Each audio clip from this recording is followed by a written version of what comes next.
प्रमद बर'नि UPPL आव खुरखानाय।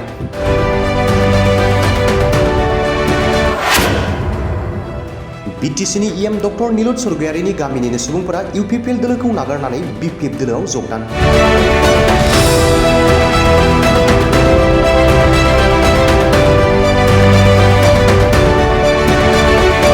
बे जोहोलाव सेंग्राफोरखौ मोजाङै नोजोर हो। मासबाद MLA सरन बर'नि आखाइजों आर'नाइ गान होजानाय जोहोलाव सेंग्राफोरा BTC नि EM डक्टर निलुत स्वर्गियारिनि उसुंसेनिनो आरो गामिनिनो। मोनथिनाय बादिब्ला UPPL आव थानानै गोख्रों खामानि मावबोनाय हान्जामोन। दा हाग्रामा महिलारिनि दैदेननाय BPF राजखान्थि हान्जायाव खामानि मावनो आवगायबोनाय नुथाय।